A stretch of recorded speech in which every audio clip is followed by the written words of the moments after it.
Good morning, students.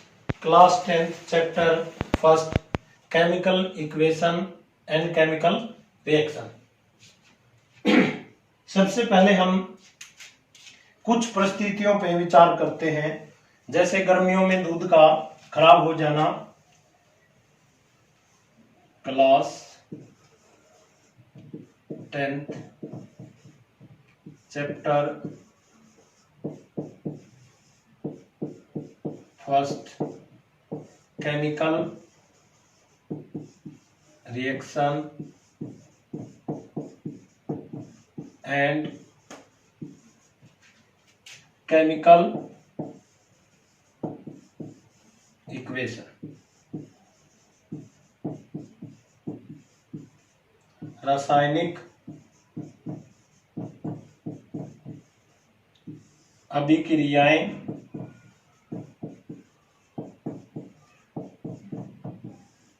एवं समीकरण।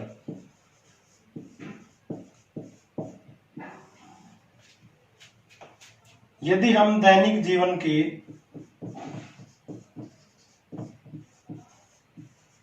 की कुछ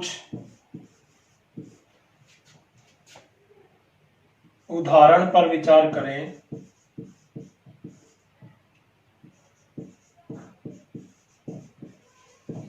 करें,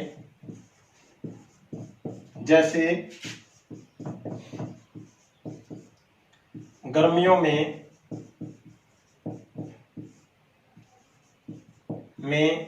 दूध का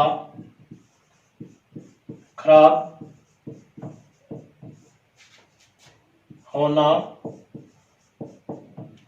स्पॉइल्ज ऑफ मिल्क, अंगूर का किण्वन,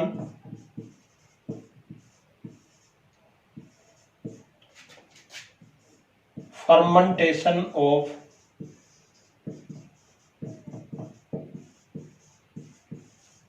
of grapes. Third,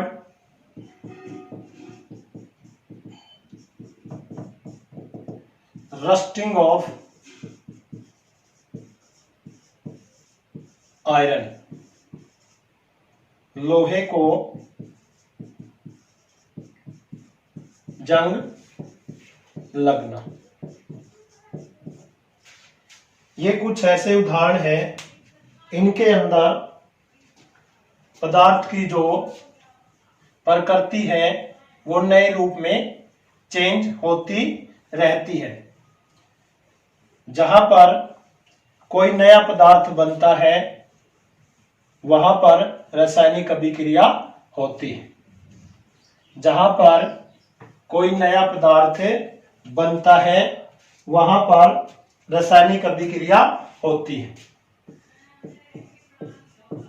रासायनिक अभिक्रिया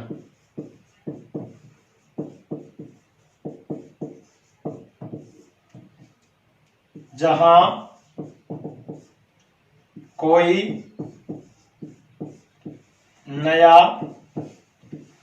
पदार्थ बनता है वहां रासायनिक अभिक्रिया होती है।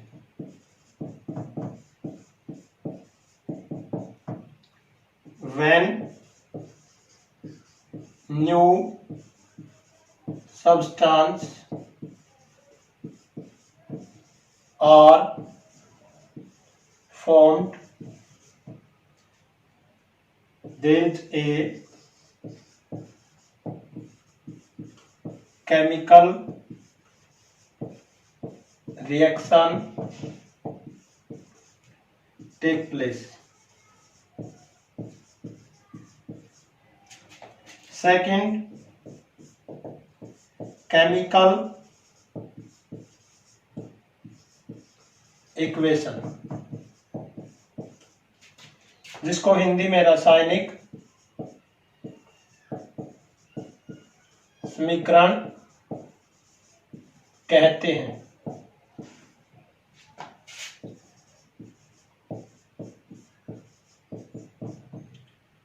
When chemical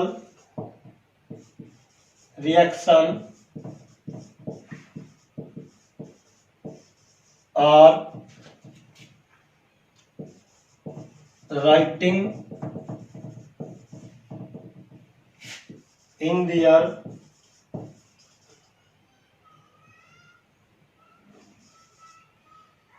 formulae and symbol। जब रासायनिक अभिक्रिया को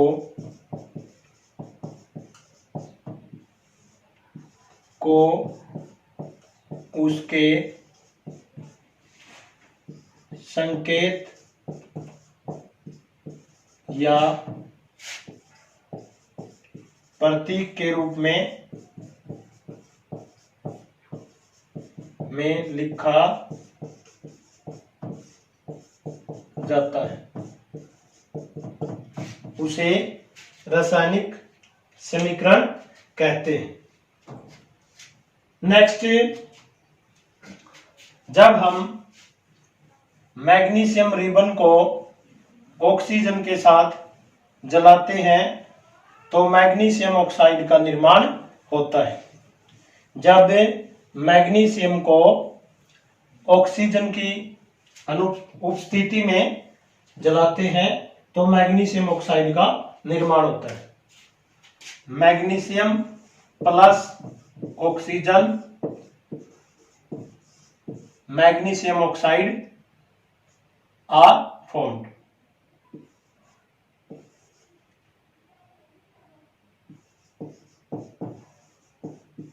अभिकारक व उत्पाद। जब मैग्नीशियम को ऑक्सीजन के साथ जलाया जाता है तो मैग्नीशियम ऑक्साइड बनता है। तो सबसे पहले परिभाषा बनती है अभिकारक की। अभिकारक, जिसको इंग्लिश में रिएक्टेंट्स बोलते हैं, which take part in chemical reaction, जो रासायनिक अभिक्रिया में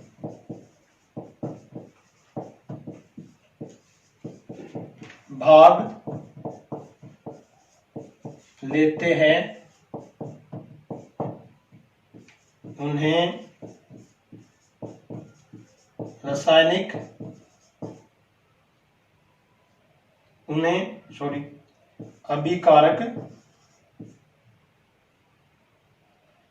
उन्हें अभिकारक कहते हैं। सेकंड, उत्पाद।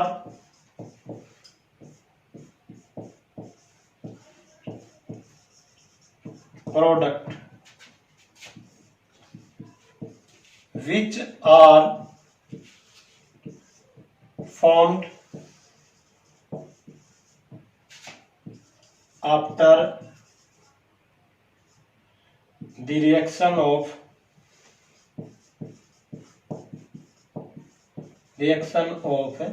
reactants।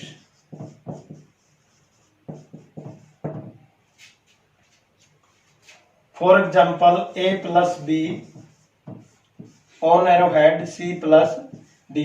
A plus B are reactants, C plus D are product। Reactant को हमेशा लेफ्ट हैंड साइड लिखा जाता है और प्रोडक्ट को राइट हैंड साइड लिखा जाता है। Now we discuss types of reaction. Types of reaction.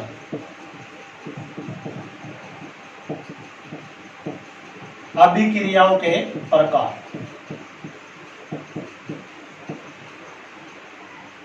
अभिक्रियाओं के प्रकार. फर्स्ट, कॉम्बिनेशन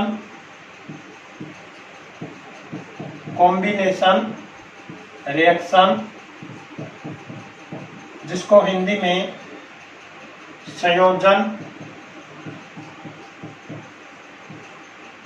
योगात्मक या संयुक्त अभिक्रिया भी कहते हैं. कॉम्बिनेशन रिएक्शन संयोजन, योगात्मक या संयुक्त अभिक्रिया भी कहते हैं. जब दो या दो से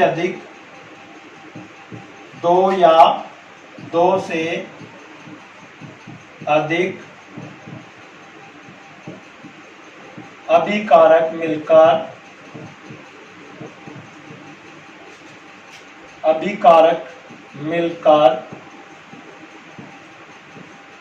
एकल उत्पाद का निर्माण करते हैं.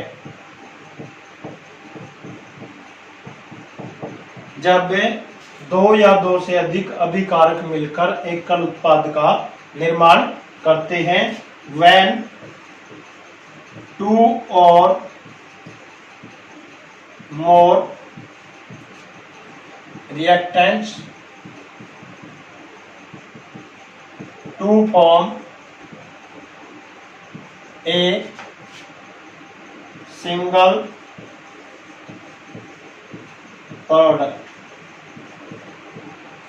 When two or more reactants to form a single product. Example, when calcium oxide plus water, ये सॉलिड रूप में है, ये लिक्विड रूप में है, then form calcium hydroxide, जिसको हम सेलेक्ट लाइम या बिना बुझा हुआ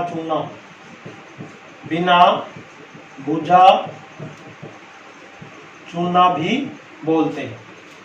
और इसको बुझा हुआ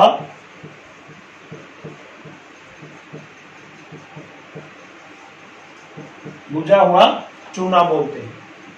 When calcium oxide react with water to form calcium hydroxide, जिसको हिंदी में बुझा हुआ चूना बोलते हैं. ये एक्वस फॉर्म में, जो घोल के रूप में होते हैं, सॉल्यूशन के रूप में. अनदर एग्जांपल, जब हम बुझा हुआ चूना को दीवारों पर व्हाइट वॉश के रूप में प्रयोग करते हैं, तो उसके 2 या 3 दिन बाद दीवारों पर चमक आ जाती है. इसका कारण है कि जो वायुमंडल में कार्बन डाइऑक्साइड मौजूद होती है, वो कैल्शियम कार्बोनेट के रूप में बन जाती है. जो व्हाइट वॉश कैल्शियम हाइड्रोक्साइड जो कि बुझा हुआ चूना है, जब वायुमंडलीय कार्बन डाइऑक्साइड के साथ अभिक्रिया करता है, तो वह कैल्शियम कार्बोनेट और वाटर का निर्माण करता है, जिसको हम क्या बोलते हैं? कैल्शियम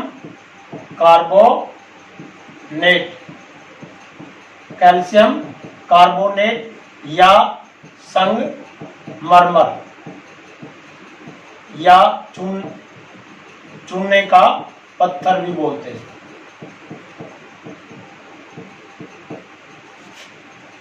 इसको हम दूसरे लेसन में भी पढ़ेंगे, तीसरे में भी पढ़ेंगे, जब अम्ल और अक्षार की अभिक्रिया. क्योंकि जो धातुओं के ऑक्साइड हाइड्रोक्साइड होते हैं वो अक्षारीय प्रकृति के होते हैं, और ये गैस जो अम्लीय ऑक्साइड है, अक्षार अम्ल मिलकर लवण में पानी बनाते हैं. जैसे उदासीनीकरण अभिक्रिया होती है, सेम उसी टाइप का एग्जाम्पल होता है। दूसरा एग्जाम्पल है इसके अंदर, तीसरा एग्जाम्पल सुनो। जब हाइड्रोजन और ऑक्सीजन को आपस में मिलाया जाता है तो जल का निर्माण होता है। जब हाइड्रोजन और ऑक्सीजन को मिलाया जाता है तो जल का निर्माण होता है। यहाँ पर भी दो अभिकारक मिलकर एकल पदार्थ का निर्माण करते हैं, इसको संयोजन अभिक्रिया कहते हैं। Now H2 plus O2, H2O, here is 2 hydrogen, इसको बैलेंस करते हैं, 2 हाइड्रोजन, इसको भी also 2 से मल्टीप्लाई कर देते हैं। यहाँ पर 4 हाइड्रोजन, यहाँ पर 4, 2 ऑक्सीजन, इधर भी 2 ऑक्सीजन। एक अभिक्रिया होती है उष्मा अक्षेपी, जिसको इंग्लिश में एक्सोथर्मिक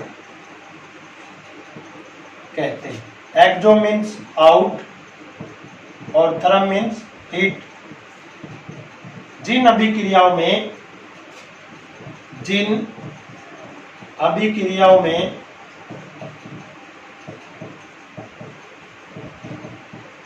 में उत्पाद के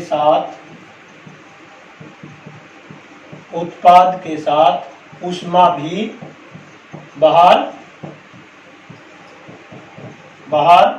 निकलती है,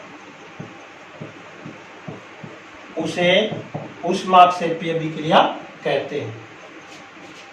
When heat energy is given out in the reaction is called exothermic reaction। exothermic reaction, example of exothermic reaction is here। when burning of any hydrocarbon, as like when natural gas methane is burning या react with oxygen to form carbon dioxide and water plus heat energy। किसी भी प्रकार का hydrocarbon जब oxygen के साथ reaction करेगा, वो कार्बन डाइऑक्साइड, जल और साथ में हीट एनर्जी प्रोड्यूस करेगा। इस प्रकार की अभिक्रिया को एक्सोथर्मिक या ऊष्माक्षेपी अभिक्रिया कहते हैं। ऊष्मा शोषी अभिक्रिया, जिसको इंग्लिश में एंडोथर्मिक भी कहते हैं, एंडोथर्मिक रिएक्शंस।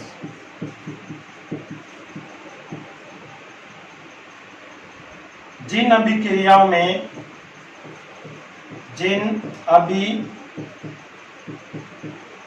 में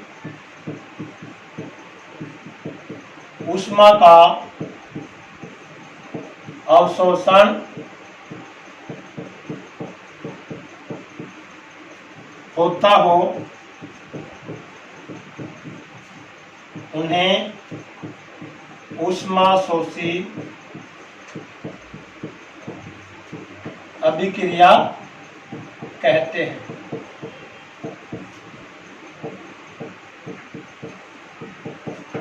Those reaction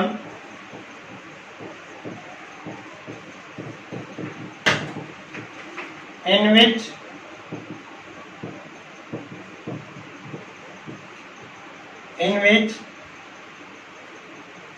energy is absorbed is called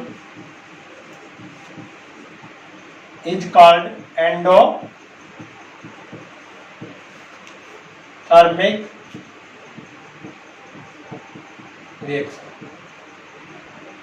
example, nitrogen plus oxygen NO nitrous oxide. जब नाइट्रोजन को ऑक्सीजन के साथ मिलाया जाता है तो नाइट्रस ऑक्साइड का निर्माण होता है, जिसको हंसाने वाली भी गैस बोलते हैं, लाफिंग गैस।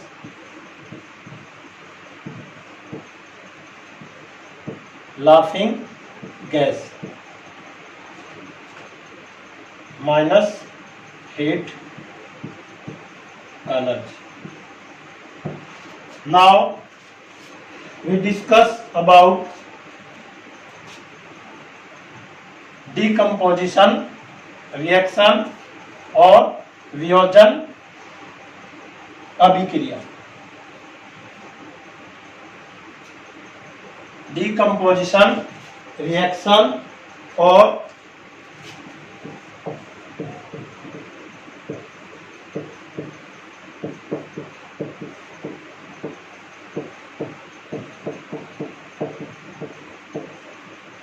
उष्मा वियोजन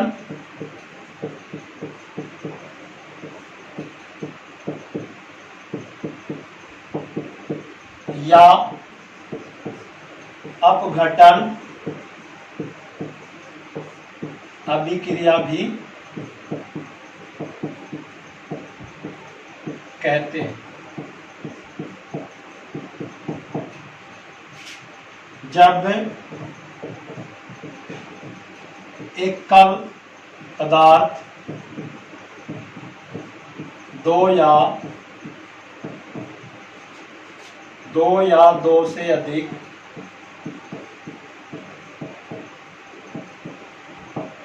पदार्थों में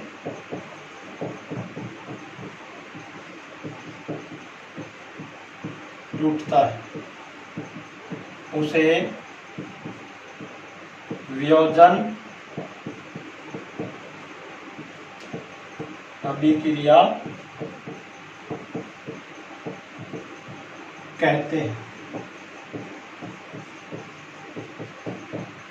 When a single reactant is break down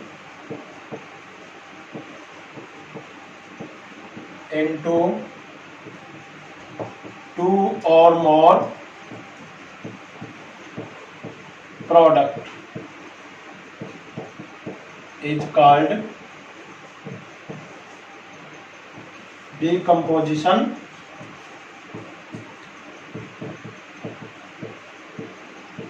reaction. Example, when calcium carbonate, जब कैल्शियम कार्बोनेट को हीट किया जाता है, डेल्टा हीट का निशान है, देन कैल्शियम ऑक्साइड और कार्बन डाइऑक्साइड में ब्रेक डाउन हो जाता है। जब कैल्शियम कार्बोनेट को गर्म किया जाता है तो बिना बुझा हुआ चूना और कार्बन डाइऑक्साइड के अंदर ये टूट जाता है। दूसरा एग्जाम्पल है फेरस सल्फेट का। फेरस सल्फेट का एग्जाम्पल लेते हैं। जब फेरस सल्फेट को ब्रेक डाउन किया जाता है तो एग्जाम्पल ऑफ डीकम्पोजिशन रिएक्शन, जब कैल्शियम कार्बोनेट को हीट किया जाता है तो ये कैल्शियम ऑक्साइड और कार्बन डाइऑक्साइड में टूट जाता है। दूसरा एग्जाम्पल है डीकम्पोजिशन रिएक्शन का, जब फेरस सल्फेट को ब्रेक डाउन किया जाता है तो ये ferric oxide plus sulphur dioxide plus sulphur trioxide में टूट जाता है। यहाँ 2 से मल्टीप्लाई कर देंगे इसको बैलेंस करने के लिए। थर्ड एग्जाम्पल है, जब लेड नाइट्रेट को हीट किया जाता है तो ये लेड ऑक्साइड में प्लस NO2 और O2 में टूट जाता है। कई बार एग्जामिनर डीकम्पोजिशन रिएक्शन पूछने की बजाय सीधा ये पूछ लेता है लेड नाइट्रेट की वियोजन अभिक्रिया लिखिए और फेरस सल्फेट की वियोजन अभिक्रिया लिखिए। और इसको बैलेंस करने के लिए यहां पर 2 से मल्टीप्लाई कर देते हैं, उसके बाद यहां 2 से और 4 NO2 से। जैसे यहां पर ऑक्सीजन 3 2 6 इंटू 12, इस साइड भी 2 और 8 10 प्लस 2 12। और इसी प्रकार लेड 2, यहां भी लेड 2, नाइट्रोजन 4, यहां भी नाइट्रोजन 4 हो जाएगी। थर्ड रिएक्शन है डिस्प्लेसमेंट रिएक्शन। डिस्प्लेसमेंट रिएक्शन, जिसको हिंदी में विस्थापन अभिक्रिया कहते हैं। विस्थापन अभिक्रिया कहते हैं। ज्यादा क्रियाशील तत्व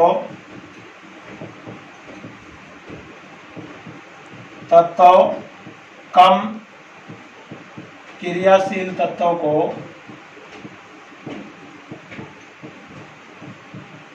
को उसके यौगिक में से हटा देता है। More reactive element displace the less reactive element from their compound. Example, Fe plus CuSO4, FeSO4 plus Cu। यहाँ पर जो आयरन है Fe आयरन जब कॉपर सल्फेट के साथ रिएक्शन करता है तो फेरस सल्फेट और कॉपर को डिस्प्लेस कर देता है। It means iron is more reactive than copper. यहाँ पर कॉपर अपने कंपाउंड में था सल्फेट के रूप में, और ये सल्फेट किसके साथ जुड़ गया? Fe के साथ, और कॉपर साइड में हो गया। दूसरा एग्जांपल की बात करें हम, तो दूसरा एग्जांपल है जिंक और copper sulphate. Zinc plus copper sulphate. ये जो कॉपर का सल्फेट है वो जिंक के साथ जुड़ जाएगा और कॉपर साइड में हो जाएगा। यहाँ पर जिंक कॉपर से ज्यादा रिएक्टिव है, ज्यादा क्रियाशील है। एक एग्जांपल और की बात करें, लेड और copper chloride. Lead plus copper chloride. यहाँ पे जो क्लोराइड है वो लेड के साथ जुड़ जाएगा और कॉपर साइड में हो जाएगा।